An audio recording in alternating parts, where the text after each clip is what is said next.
Good morning. Welcome to the First Unitarian Society and to our annual poetry service, which celebrates the place of poetry in our lives with the words of poets unknown to us and poets from right here in our community. My name is Ros Woodward, and today I'm joined by Reverend Kelly Crocker, Linda Warren, and Daniel Carnes, and we're joined by many FUS poets: Bobby Zahner, Ardis Kaufman, Ken Richardson, Robin Chapman, Shirley Chosey, Max Woodward, and Jeff Glover. Many thanks to all of them for helping create today's service. At First Unitarian Society, we question boldly, listen humbly, grow spiritually, act courageously, and love unapologetically. If you're visiting us today, welcome. We're so glad you're with us. If you'd like more information about the First Unitarian Society, please stop by the welcome table, which is located just to the left of the doors as you go out in the Commons. We hope you'll be able to stay and join us for coffee immediately after the service, which is also held in the Commons. For those of you joining virtually, welcome to you as well. We're so very glad that you're joining us. We hope you'll take a moment to watch the announcement slides shown immediately after today's service to learn more about the upcoming programs and activities.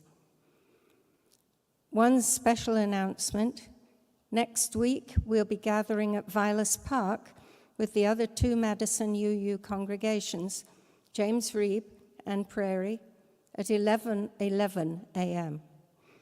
There will be no 10 a.m. worship service here, so please don't come here, and join us in Vilas Park at 11. As we settle into the silence, may we hold these words titled Interlude by Jeff Glover. One morning, walking in a wood, it seemed as if I understood in a lucid interlude a moment of deep solitude. How vast is nature and how real in simple grandeur and appeal. And silence, like an endless song, offered me before the dawn a timelessness that I could prize, appreciate, and realize. That life and living, ever rare, are blessed, yes, beyond compare, exceptional and truly good, a ground of being where I stood.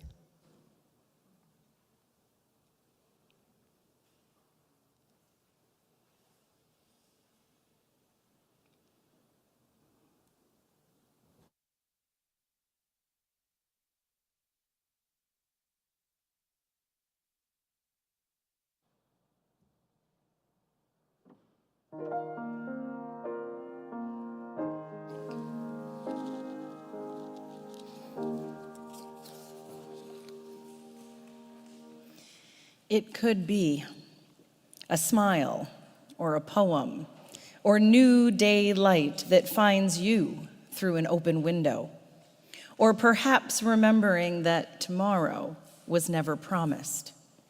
It could be the scent of baking bread, the first chill of autumn that has you reaching for your favorite wool sweater. Or maybe it's the noticing of how easily red maple becomes and lets go. It could be taking today off to be still, to unknow, to notice, to practice loosening your troubled grip, because grace can never be gripped or grabbed. It could be choosing softness in a world grown hard, because you're tired of hurting and being hurt, and mercy is the best kind of medicine.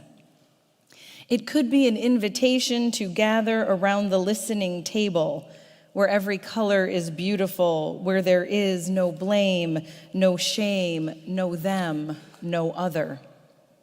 It could be any of these things or no thing at all that reminds you that really only a few things matter.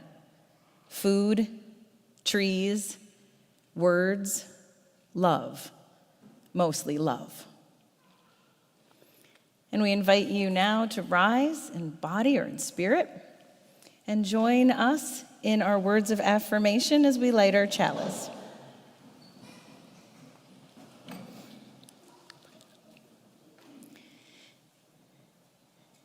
The distance between us is holy ground, to be traversed, feet bare, hands raised in joyous dance, so that once it is crossed, the tracks of our pilgrimage shine in the darkness and light our coming together in a bright and steady light. And now join us in singing our opening hymn, 346, Come Sing a Song With Me.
Please be seated.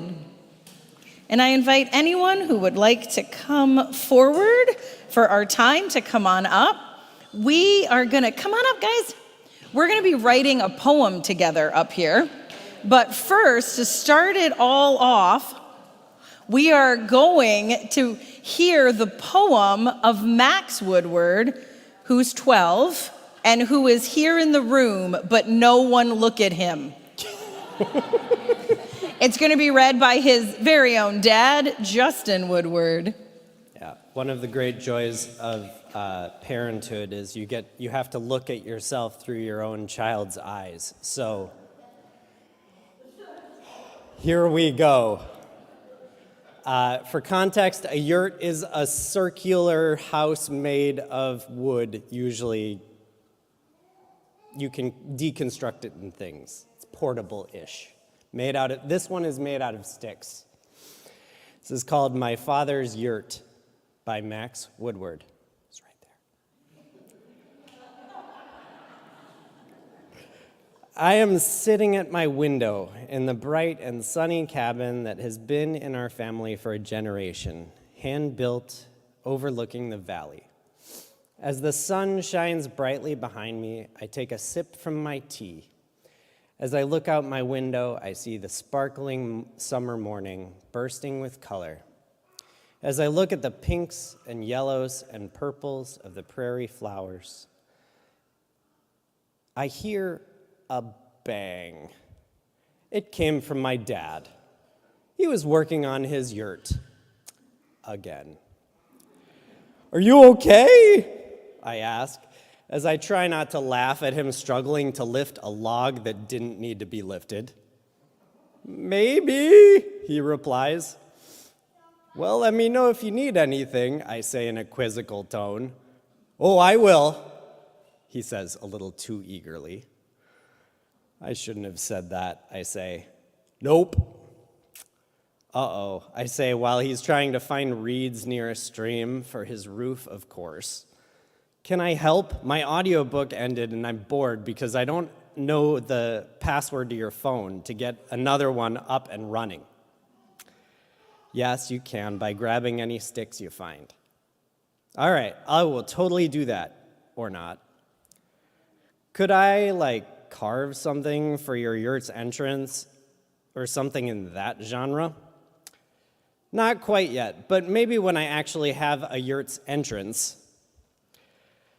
"Oh, I see. Well, can I give you your phone so you can log me in and get another audiobook?" "Sure." "Okay, I'll go grab that." Thank you, Sorry. Oh, Justin. wait. Oh, sorry. There's more? Okay. Just Page fumbling. 2. See, we get to look at ourselves. Anyway. Wait, I have a proposition for you. "Okay. Want to help me with my yurt?"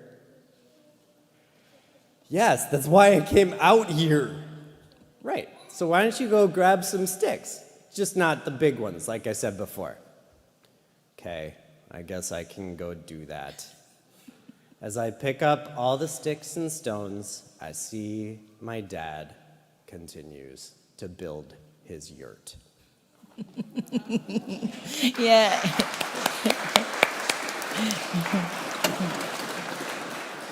Thank you, Justin, and thank you, Max. I wish you all could see his face right now.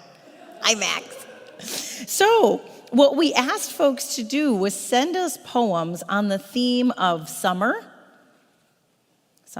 Not Summers, your brother. Summer, play, whimsy, wonder, joy.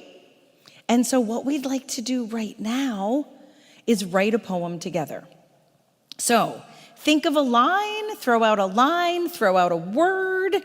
Roz is going to write them down, and together we're going to pull together our very own poem. So what do you think of when you think of summer?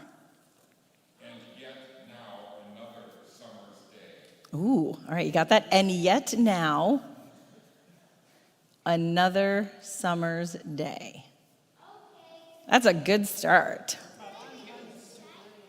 Oh, what's that, Max? 100 degrees. Another summer's day.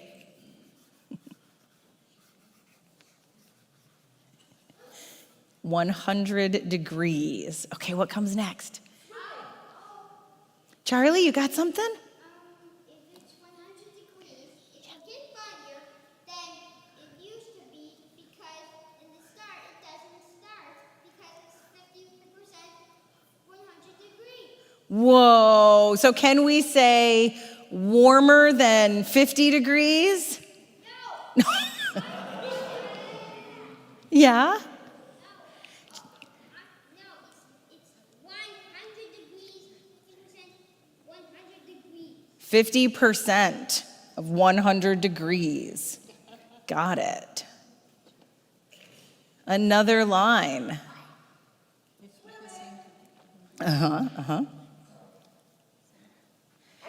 Karen, Dan yelled ice cream. Karen. Swimming. How about you guys? Yes. Swimming. Oh, and Dan said ice cream. How about you guys? What do you think of summer? What do you like to do in the summer?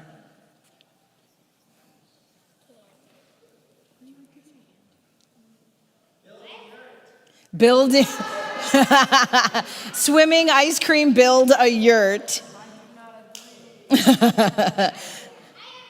Yeah? If you what, Charlie? If you build a yurt, you get hurt. That's a good rhyme. I like it. Not wrong. Not wrong, says the mom of that family. That is very true. Yeah, do you have something about summer? Camp. Hi. Camp. What else? Yeah, summers. Biking. So camp Next one, camp. and biking. Camp, biking, rollerblading. Yeah?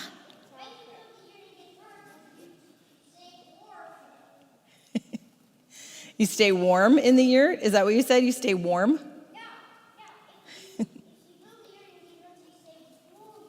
Oh, okay. Nice.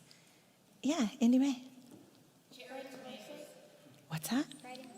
Oh, cherry tomatoes and riding horses. John. Watermelon seeds. All right, summers. Playing soccer. Cherry tomatoes. Cherry tomatoes, riding horses. Watermelon seeds. Mm-hmm. Hannah? Beautiful flowers. Riding horses, watermelon seeds, beautiful flowers. Tony?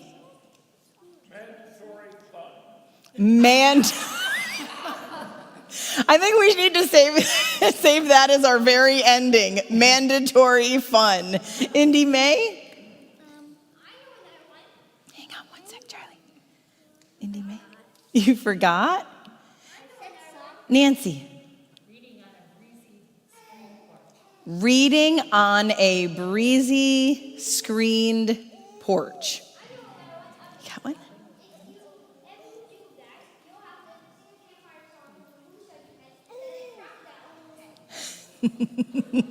I got campfire songs on that one. Reading on a breezy screened porch. Okay. Indy May? Gardens. Gardens. All right, one more, Summers. Going camping with friends.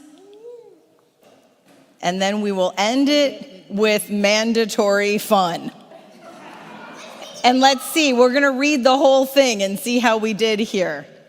Going camping with friends. Okay. And yet another summer's day. 100 degrees, 50% of 100. Swimming, ice cream, build a yurt. If you build a yurt, you get hurt.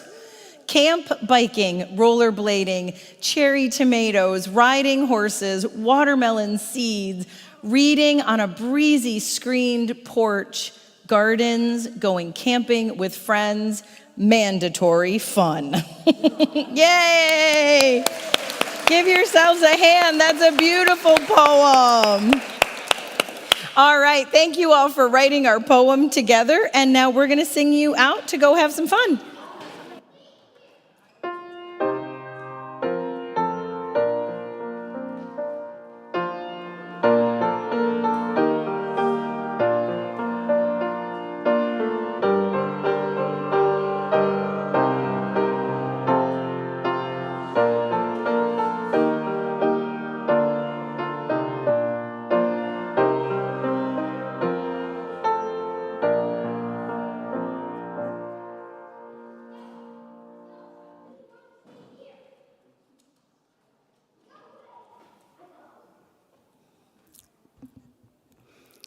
I invite you into this time of giving and receiving, where we give freely and generously to this offering which sustains and strengthens the work of our community. You'll see on your screen that you can donate directly from our website, fusmadison.org, and you'll also see our text to give information there as well. Baskets are now being passed for those of us here in the room. We thank you for your generosity and your faith in this life we create together.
Today, we take a moment once again to think about the power of poetry, the role it plays in our lives, how it can express things in a deeper way than our normal prose or conversational ways.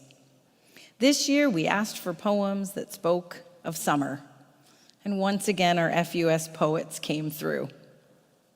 We know that poetry is not something that resonates for us all. Some of us were turned away from poetry in high school when we were asked to hold a poem up to the light, dissect it, and use all of our might to squeeze a deeper meaning that didn't lie upon the surface. Some of us have tried to read poets and their words confused or befuddled us, and we turned away from the world of poetry. I was never a lover of poetry.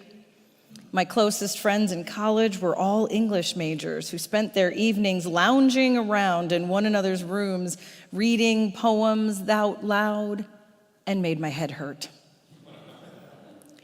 Then they invited me to the Geraldine R. Dodge Poetry Festival, and everything changed. Honestly, I begrudgingly attended, thinking it would just be lovely to have a day outside, a trip away from school to a beautiful place. I didn't expect to fall in love. The day was spent with real, actual, published poets reading their works from tiny stages in intimate tents, and suddenly it all made sense, and I became a believer in the power of poetry. Now I find myself turning to a poem in the quiet moments for the simple solace that it can bring. Sometimes I'm looking for one that makes me smile, makes me stop for a moment and pause. like this one from Danusha Lamaris called Feeding the Worms. Ever since I found out that earthworms have taste buds all over the delicate pink strings of their bodies, I pause, dropping apple peels into the compost bin, imagine the dark, writhing ecstasy, the sweetness of apples permeating their pores. I offer beets and parsley, avocado and melon, the feathery tops of carrots.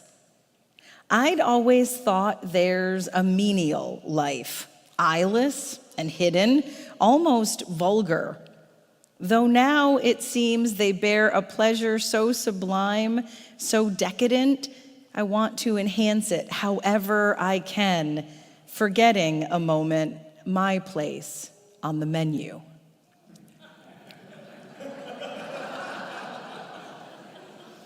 Right?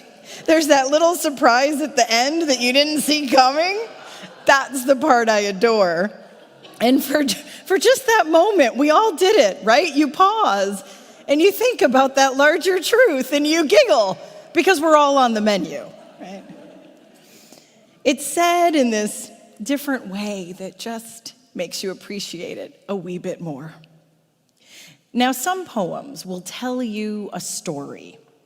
Maybe one that you can see in your minds that take us to a place in time that remind us of the joy of being human, of being alive, how alike and connected we are.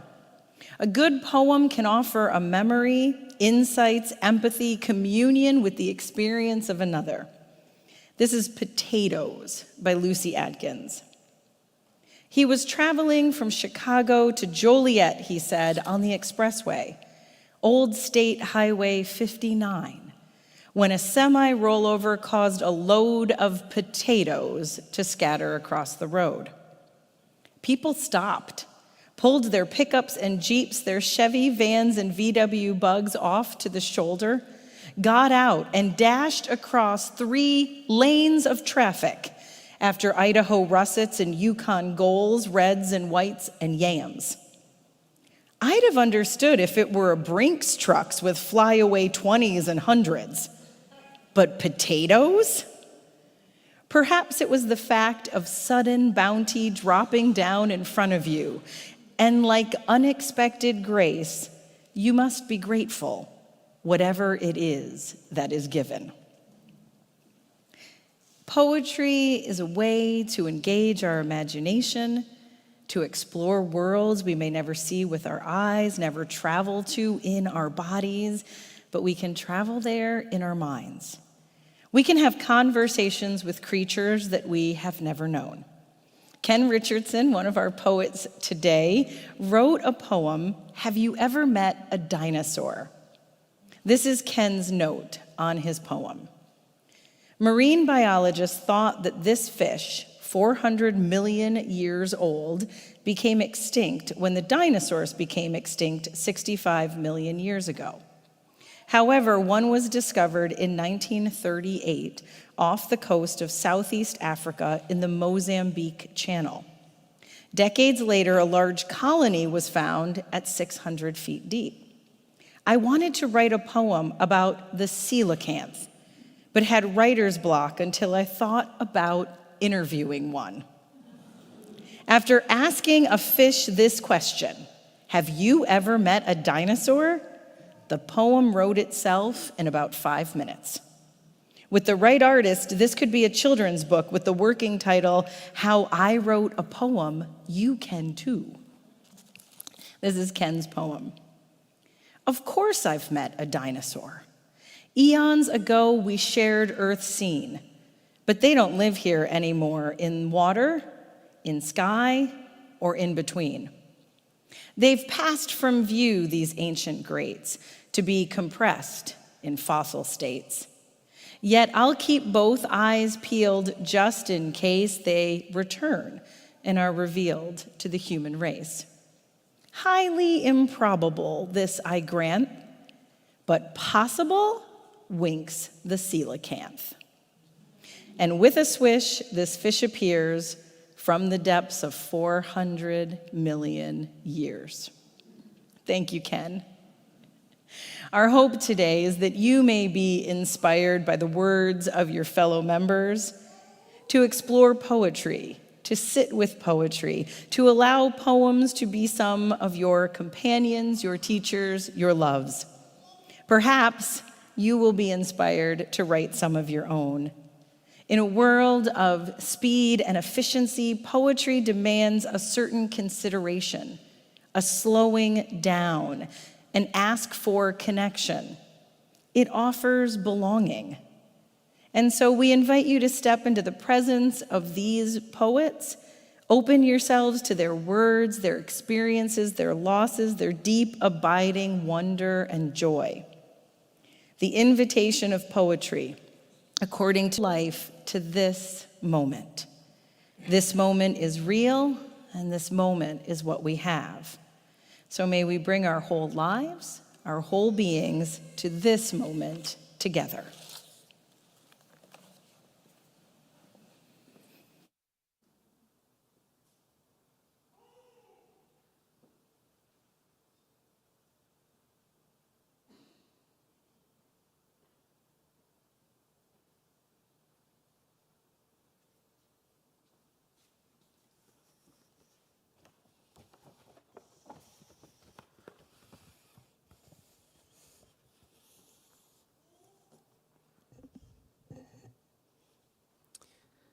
Ocean Song. I saw a seashell on the sand, picked it up and found it grand, with colors pale and pink and tan, and held it to my ear by hand. Imagine, can you?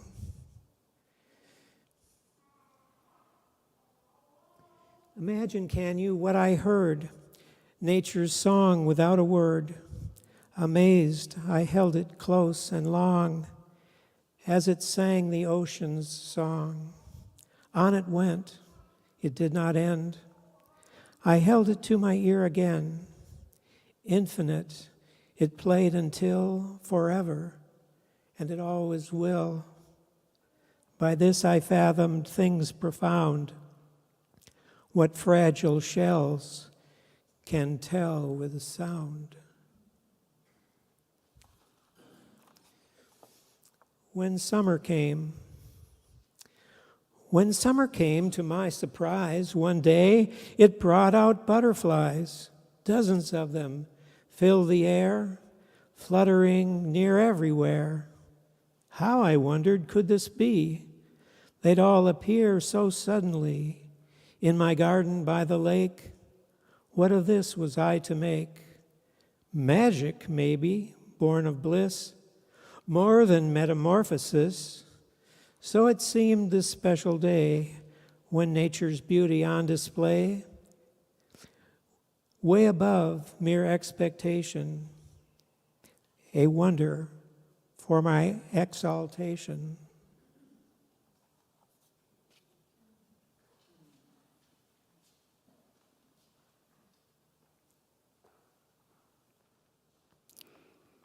And this is Summer 2023 by Shirley Chosey.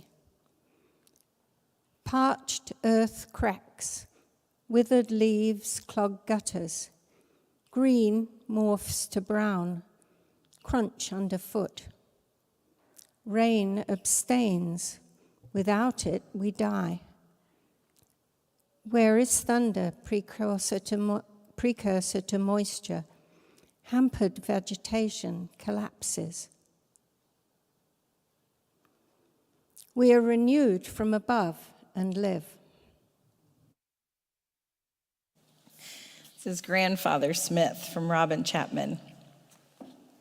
I'll show you, he said to my brother and me, who were little and full of fidgets and fight from the long car ride to Arkansas. We'll find one. We trotted off after him, unbelieving that any whistle could be found in the woods. But keeping close behind as a path opened up in brambles and bushes to the cool of the trees, and he kept leading the way, touching now this branch and that, as if there might be a whistle hidden under the leaves, until at last he stopped, pulled out a jackknife, cut off a branch big around as his thumb, the wood pithy, elderberry perhaps, with supple green bark. He sat on his heels to show us how to make 4 cuts, peel the strips back, then over and under and over braid a carrying loop, then sharpened a little stick to poke out the corky pith, cut a sounding hole, narrowed the whistle's mouth. The voices of the whistles he made for us, melodic, low, each a different note.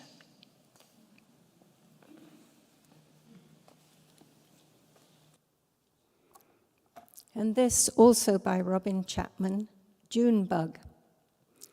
Copper and emerald sheen of its beetle back, 6 black jointed legs caught in the cupped hand to fix and knot a black cotton thread to one back leg. It buzzed through the June air, iridescent around my head, small dirigible or green kite held high in my fist, tethered to my run across the field. How that green carapace opened in flight to reveal dark wings moving too fast to see. Its legs barbed, its eyes shiny, its buzz the sound of summer's heat.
Thank you, Linda.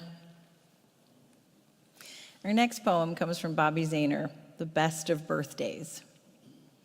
Birthdays no longer hold the same meaning as when I was a rambunctious child, eager to tear into gifts from loved ones, nor when I was old enough to get a driver's license or kiss a boy while on the Luther League hayride, or secretly hope for cash on my special day. Birthdays no longer hold the same meaning as when I cast my first political ballot, for whom I cannot quite recall, nor when I drank too much wine in celebration, or when my mother forgot, so I called her with thanks for having given birth to me. Birthdays no longer hold the same meaning as when I turned 35 and left Chicago for a tiny home in Madison, Wisconsin, realized that cards are fun, gifts not so much, blinked to find myself suddenly retirement age, applying for Medicare. Today, a package arrived from Trey on the cusp of becoming 12.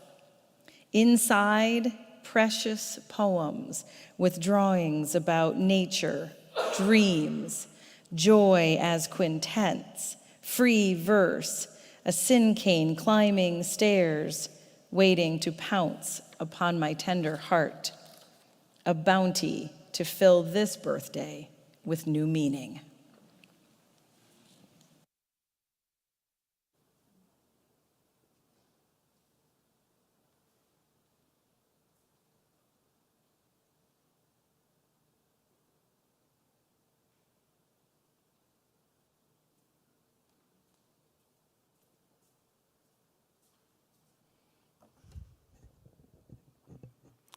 Showroom.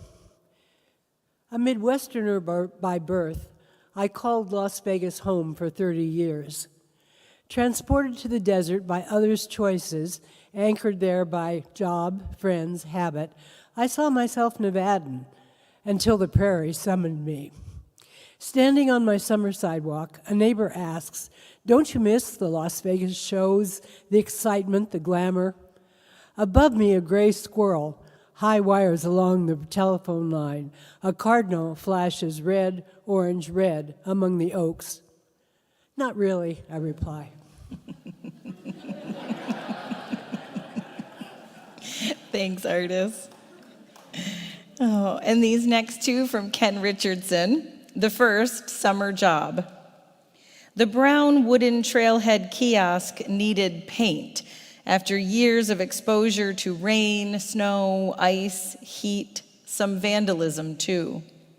Leaning from ladder, I scraped, sanded, painted, breathing stench of something decomposing nearby.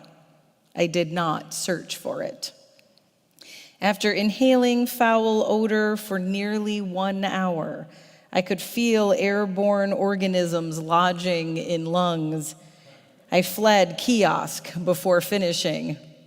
Washed clothes, shampooed, scrubbed skin. Finally, smell dissipated in hummus, chips, and Chardonnay. There's always next summer. And this haiku for hikers. Wild parsnip on trail, deer tick and wood tick await, venture forth with care.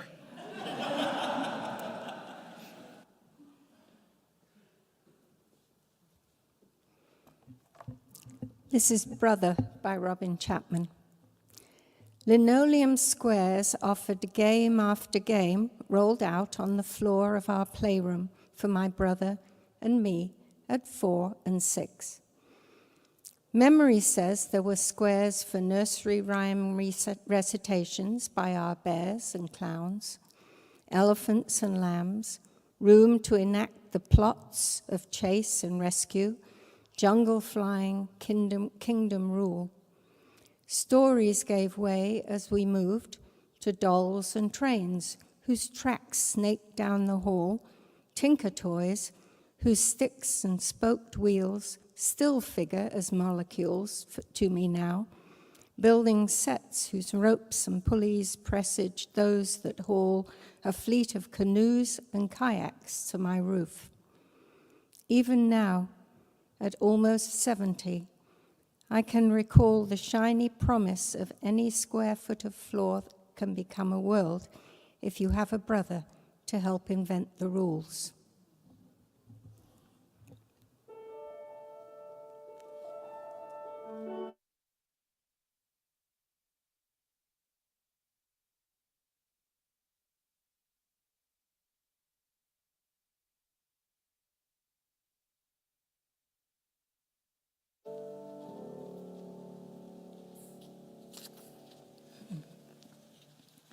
Many thanks to all of our poets.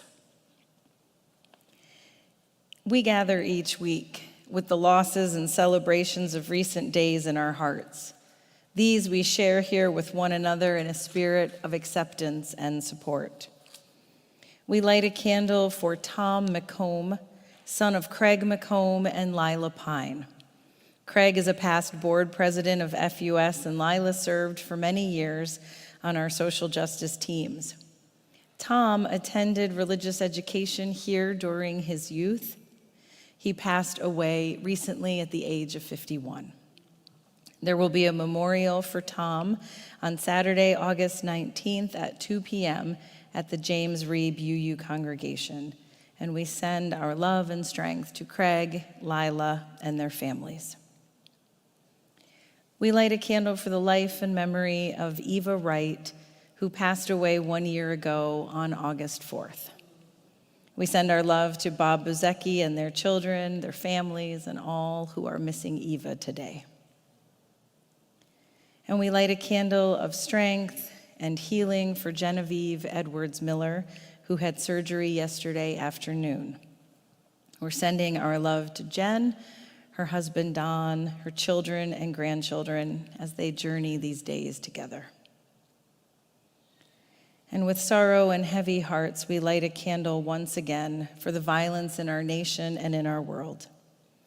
Particularly this week, we are holding the family and friends of O'Shea Sibley, who was a victim of violence and hatred this week. We send our love to them, to all who are in mourning around this globe, to all who experience violence and all who live in fear.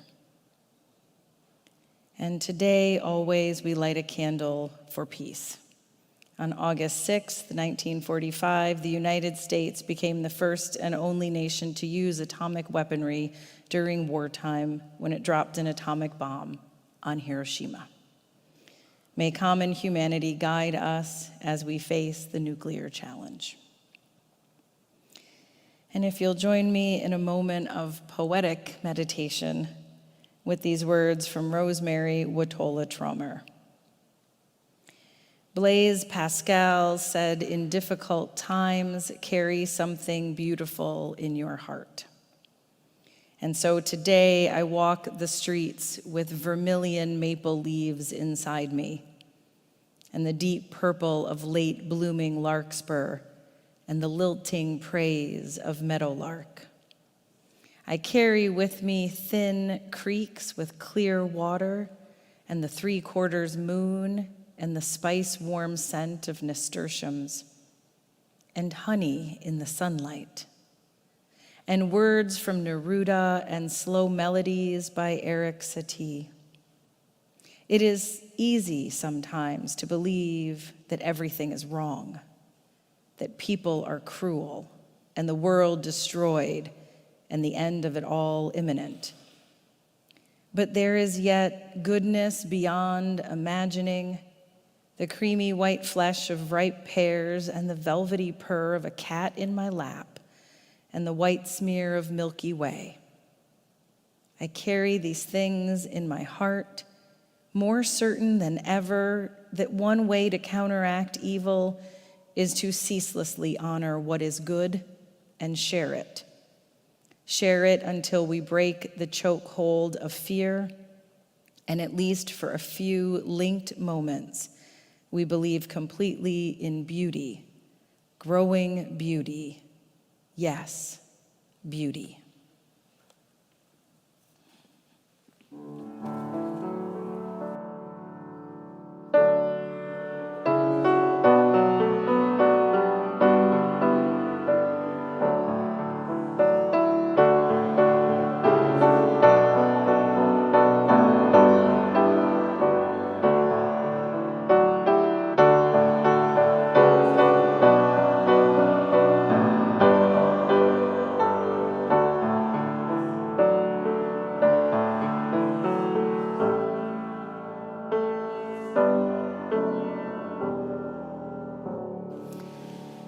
And now I invite you to rise in all the ways we do to join in our closing hymn number 301, Touch the Earth, Reach the Sky.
And one final poem from Dana Falls.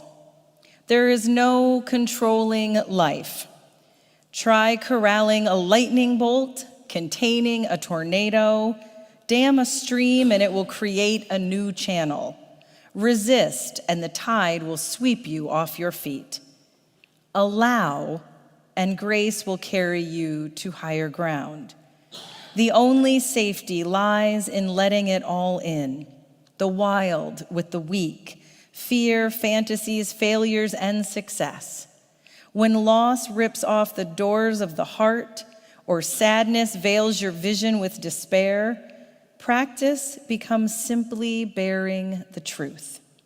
In the choice to let go of your known way of being, the whole world is revealed to your new eyes. Blessed be, go in peace, and please be seated for the postlude.